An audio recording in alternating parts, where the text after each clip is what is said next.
What it do, top two? It's your host with the most, Jamal.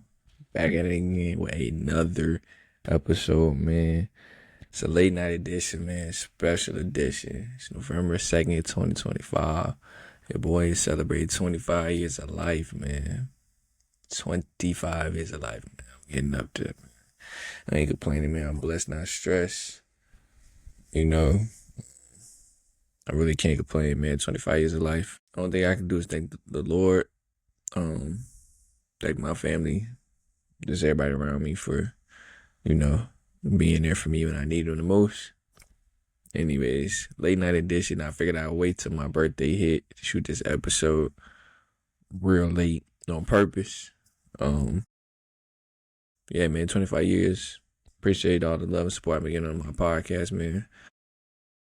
I've been enjoying doing this. I ain't got no complaints, man. I really just doing everything I love right now. Life been going up for me right now. No complaints, man. I'm just very thankful right now. So yeah, man. You know how we do. You gotta start off week 8.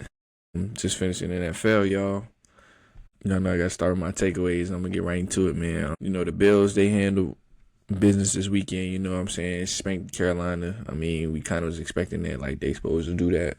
But yeah, I think that was just kind of expected. My next take, it ain't really a take, it's more so a question, is when Lamar returns, can he really bring the Ravens back to where they should be? Like, I know I said a couple weeks ago, y'all, that the Ravens, their season was made within the last 3 or 4 weeks. But yeah, it's a whole different ball game when Lamar get back. So I just want to see like what exactly the Ravens can do to get back to where the place where they need to be. The defense is still better, but they just traded Jair Alexander. It's a lot of stuff that just happened like in the last couple of days, last few hours. Before I decided to shoot my podcast tonight. So yeah, they just got rid of Jair Alexander for a 6th round pick and a 7th round pick, I believe. Jair Alexander's prime is pretty much over, so but of course, guess we had to snag them up. Them birds, man. Them damn birds. But yeah, man, so the real question is, can Lamar save them and save their season? They still got some time. But like I said, I kinda think their season is a wash. But I think Lamar's up for the challenge, so that's my take from the Ravens this past week, for real. I think the Texans can win the AFC South. They look pretty good this past week. I feel like CJ's starting to find stride this year. So, I feel like the AFC South, I think the Texans can win it. Next take, Pat's still looking good. Like I said a couple weeks ago, the Patriots probably gonna make the playoffs. Drake May's looking pretty good. The only thing I really see being or like hindering the Patriots at this point is by the time the playoffs roll around, they really haven't played nobody. They've had a semi-week schedule. Who do they got next week? The Pats got who the Pats got next week, y'all? Hold on. Yeah, just play the Browns. Like, the Browns defense not horrible, but the Browns just suck. So we're not even gonna count that. Oh, they got Atlanta. Atlanta's wishy-washy. So, the Pats can do their thing. Yeah. Shout out to the Jets, man. Next take, they finally got a win. I was happy to see Justin Fields do his thing. Yeah, I know last week when I was shooting my episode, I said Justin Fields kind of his fault at this point. Against the Bengals this past week was some of the best football I've seen him play since he's been in the league. Justin Fields finally got the Jets a win. So shout out to the New York crybabies. Okay. My next take. The Falcons. They just a little iffy, y'all. The Falcons just a little iffy. So like 1 week they look great, the next week they suck. It's kind of the inconsistency thing for me. They need to put Michael Penix back in the line. Kirk Cousins looked like booty last week. Yeah, the Falcons are just iffy. And my last take from this last week, Jonathan Taylor is the MVP right now. Enough said. Let's move on. Yeah, for real though, y'all. Jonathan Taylor is my MVP at this very moment. I didn't predict him to win MVP, but that that boy right there, man. He's giving me real flashbacks to like a prime LT, bro. A prime LT. It's not too much bad I can say about Jonathan Taylor. Like the Colts is the best team in the league right now, so I mean they caught me off guard. Like I definitely thought week 1 was a fluke, but and them boys are putting a hurt on people, so I can't really like say too much bad about the Colts. Yeah, that's pretty much it for my takes last week, y'all. I'm just go ahead and get right into the top 5 going into week 9. My top 5. At the 1 spot, we got the Colts. Like I said, 7-1, torching everybody. Best team in the league. Yes, for real, this time, y'all, the best team in the league. I don't think that's a debate right there. Season's in full swing, so I don't think I can't see them really falling too hard off from here. It's kind of hard for them to drop off from where they've been. Number 2 spot, I got the Lions. The Lions has been very consistent. My 3 spot, give me the Bills. They'll probably be back at 2 next week, but they played the Panthers, so I'm gonna just put them down a couple spots. 4, I'm gonna go Kansas City. I feel like Kansas City just, they. What can I really say about Kansas City, y'all? Their record don't show that they're how good they are. Beginning of the season, everybody started getting hurt. Mahomes just carry them, but they have the team out. But so I think their records just don't reflect how good they are. But we know how the Chiefs do. They'll come around. My last spot, unfortunately, is them Birds still. Yes, them Birds.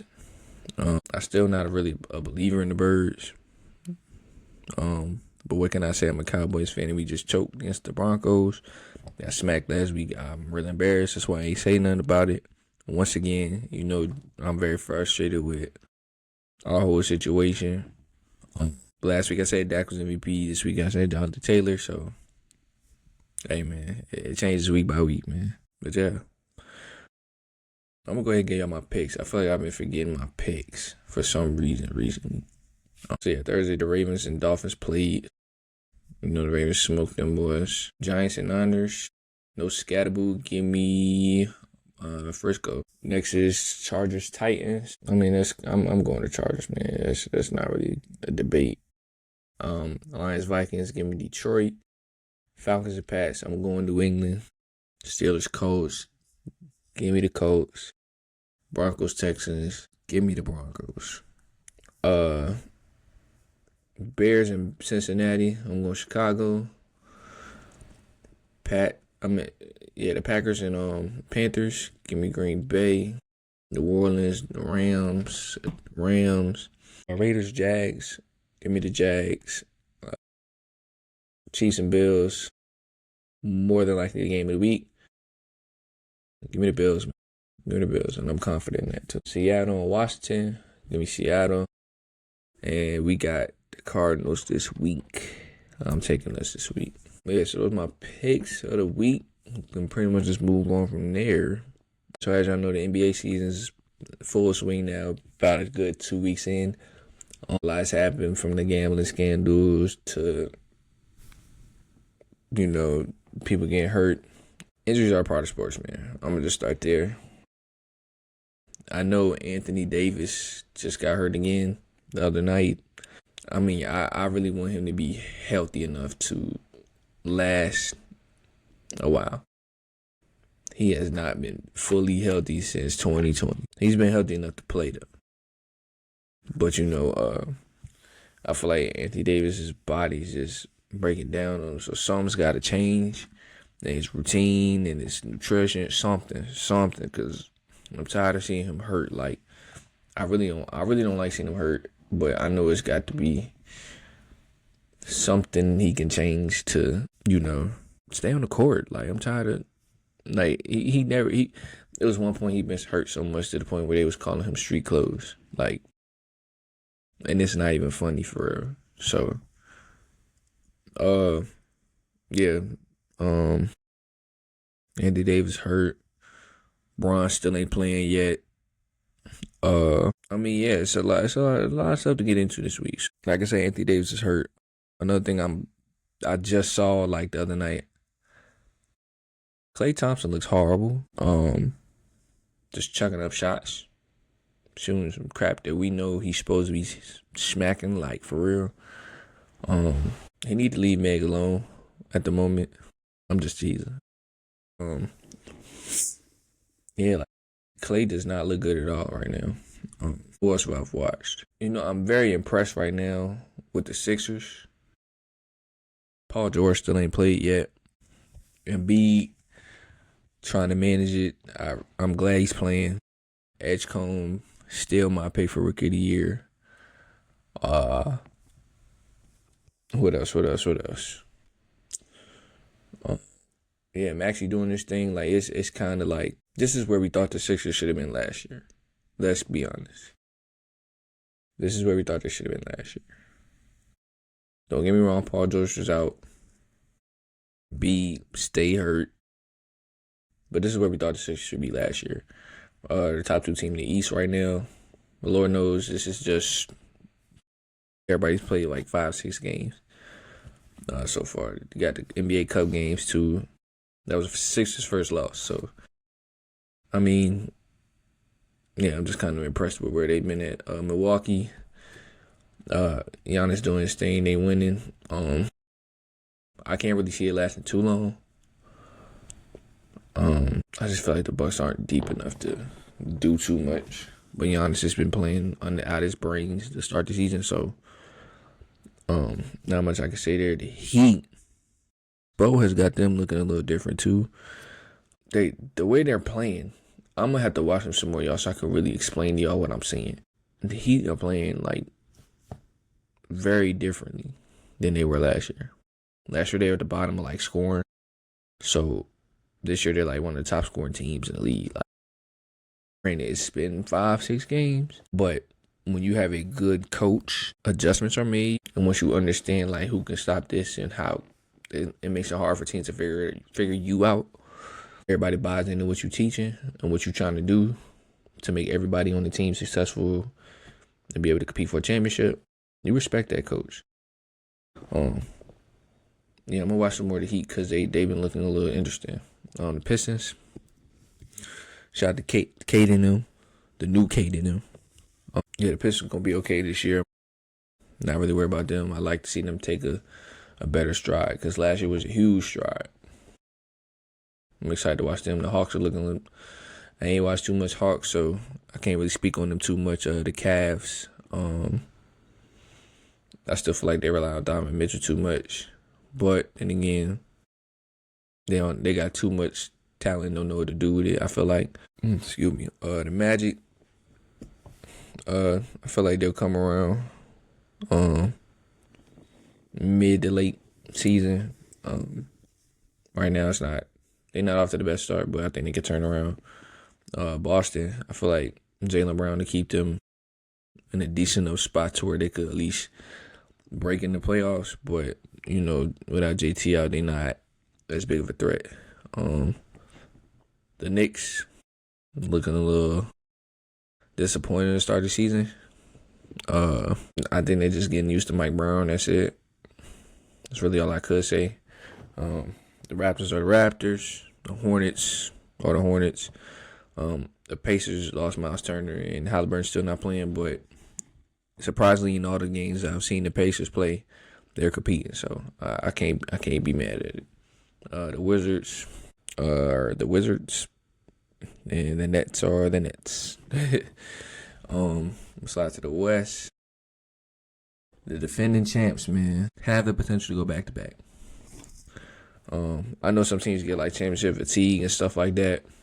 Chemistry becomes an issue, especially when you're a professional. So like everybody's got egos, everybody's got this, that, and third. But if they continue to buy in, I'm pretty sure they go back to back. The prize quick start to start the season is the Spurs, but you can tell that they're building something special. Like De'Aaron Fox hasn't played yet, but Dylan Harper, that boy right there, gonna be special. it's kind of. I saw a tweet the other day that said, how long before the Spurs trade De'Aaron Fox for a small forward? And it had me thinking, like, man, I just feel like what the Spurs got, they can't give up too much for. Like, are you really ready to sit here and say Dylan Harper could take the keys? We ain't even seen him with De'Aaron Fox yet. But we know Dylan Harper can score the ball. We know he's a smart player. Stuff like that. So, I mean, the Spurs can go a lot of different ways. But I wouldn't give up. What I wouldn't do is give up any of this young core they have for Giannis. I'm sorry. I just feel like they got too much going on. Like, they got too much talent to sit there and just trade away for Giannis. Just to try to get a quick championship. Because in the long run, I don't think, like, I can't see Giannis and Wemby winning too much. But they'll win. But I feel like the Spurs will win a lot more with the same group if they can afford to keep them together, one, and if they can all continue to buy in. At the 3 spot in the West is Portland. Portland's gonna be different. I can't wait to see Dame back in playing, but Drew Holiday and them playing a little different.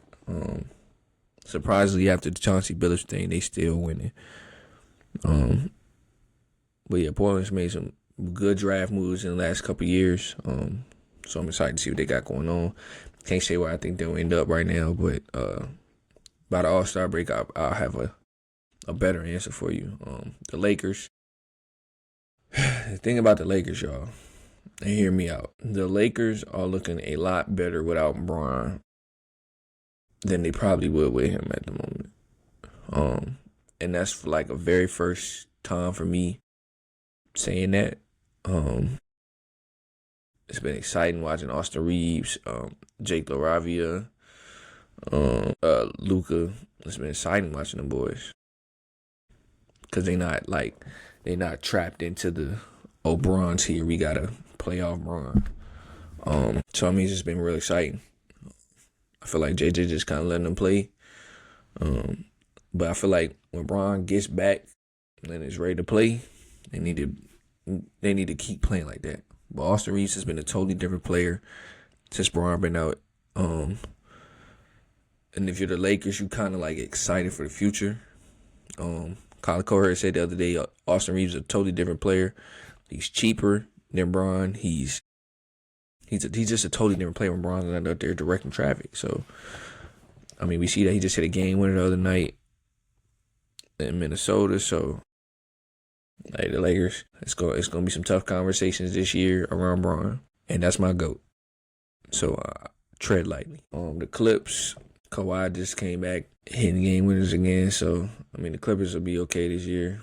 I think the Nuggets will tighten up once Jokic start getting in the rhythm and they start figuring this team out. I feel like the Nuggets are poised to make another run in the championship. The Rockets, they just need a point guard. Van Vliet's hurt. Out for the year. They got Amen Thompson running the show. That's their only problem right now is I really see that they just need a point guard. One that's going to get everybody in their spots. One that's going to be aggressive and score the ball like a Van Vliet would. But the question is who's out there. You need somebody that can guard these tall guards. You need somebody that can be scrappy. As a small guard, that's what set Van Vliet apart from a lot of players like his size. He's scrappy. He ain't too loud, but he's a dog, man. Golden State. I think they're just a little old right now. I really don't have a great judgment on them right now. But I think they'll figure it out with Steph and Jimmy and Draymond coming into the season. They need another big man though. They got freaking Kuminga playing the 5 sometimes. So, who's next right now? The Grizz. Yeah, let me touch on this real quick, y'all. I think we're watching the final days of Ja Morant in the Grizzlies uniform, which is okay. I just couldn't tell you where the best spots would be for Ja right now. I'll probably have to get back to y'all on that one. If these trade rumors become loud. Ja recently just got suspended for the piss poor performance, the piss poor attitude he had versus the Lakers in the NBA Cup game. The team suspended him for telling the reporters to go ask the coach. But if you're gonna mope and pout and stuff about that, it's things like this that, you know, show who is coached correctly. Don't get me wrong, I'm not trying to disrespect the way John Morant perfected his craft and stuff like that, but at a certain point, the game becomes mental. So if your coach is pissing you off and it's mentally draining you, if you're not playing a lot, like y'all got to fix that, bro. I think Josh still has a little bit of maturing to do. So I really don't want to see him, if he does end up leaving Memphis, going to a situation where he's gonna get in trouble. So like, I wouldn't want to see him like in New Orleans or DC per se, like somewhere like that. Cause for all that, you might as well stay on the Grizz. But ego trips, things like that, it all goes down to how you were coached coming up. And John Morant obviously worked hard. I heard things like his dad was one of the best players in South Carolina. So I mean, hey, I know he's better than what he's been showing. I know he is. I just know he is. And this is the last thing he needs after all the crap he's been through the last 2-3 seasons, bro. Ever since 2022, it's been going down here for Ja. He's been hurt, suspension. I don't like this at all for him. And it's pissing me off. Like, I'm tired of waking up seeing some crap about John. I'm tired of seeing he's suspended. I'm tired of seeing he's hurt. I'm just tired of it, bro. You too good. You in your prime. You just starting to get in your prime, and we probably ain't even seen like you really unlocked. But come on, John. They waiting for you to lose. They want to see you fail. It's a bunch of people that don't want to see you fail. There's a bunch of people that don't understand where you come from. It's a bunch of people that don't understand where you trying to get to in your career. It's a bunch of people that don't understand you, bro. Block out the noise, lock in, show them this is your time, bro. Like, come on. Next, the Wolves. A little shaky. Let's start. I feel like they'll get it together. Like I said, y'all, I do want to see Ant-Man take that next step and get the Wolves to the finals. I think it's doable. He just got to reach another level. It takes time to win, but a couple conference finals, we can't go backwards from there. Utah, the Jazz, they're young. I feel like in a couple of years, the Jazz is gonna be very scary. I'm excited to see what they build in there, though. The Walter Clayton, Ace Bailey combo, Keontae George, like they kind of building something in Utah. I feel like a lot of the teams that scrubs now, in the next 5-10 years, they continue to build a team right, keep decent pieces around these youngins. There's gonna be a bunch of teams that's not going to see them. The teams like the Jazz, the Wizards. There's gonna be a bunch of teams that's not gonna want to mess with them. The Mavs, injury buzz getting to them. Clay's looking washed. Kyrie's not there. Anthony Davis just got hurt again. We already talked about that. Not much I can really say. The Suns, how much longer are y'all going to keep Devin Booker hostage? How much longer? Like, you can move him, you get him out of there. He's giving y'all everything he's got. He's gotten y'all to the finals. He's giving y'all his whole career. Like, I want to see him get somewhere in his career because he actually deserves it. Like, Devin Booker is giving everything to Phoenix. If it's your franchise guy, build a team around him. That makes sense. KD and building makes sense. You aren't gonna get nobody else. Sacktown, they just a little older, but they'll figure it out. I feel like they're still competitive. And lastly, the Pelicans. Lord knows they need some help. Extremely young. Egos. Not the ideal franchise right now. Yeah. But you're right in my top 5 for the NBA. It's only been 2 weeks, so I kind of already said them. But at 1, I got OKC. My 2 spot, I got the Spurs. At the 3 spot, I got Philly. 4, I gotta throw Chicago in there. Just cause right now they've been on one. I think because nobody's really expecting nothing from them, that it's more impressive at the moment. Um, but like I said, it's very early in the season for all this. It's been 5 games. You still got 70 something to go. Whoop-de-doo. Whoop-de-doo. Last time I'm going to Lakers. I mean, it's hard to watch so far. Real early for all this top 5 talk, but that's what I got right now. All right. Hey, man, I just want to appreciate y'all for tuning in. Got to close it out, man. If nobody told you they love you today, just let you know I love you. Hug somebody, kiss somebody, tell your homeboys you love them, tell your mom you love them, tell your sister, your brother, your aunt, tell everybody you love them, man. Like I said, I appreciate y'all for tuning in, man. See y'all next week.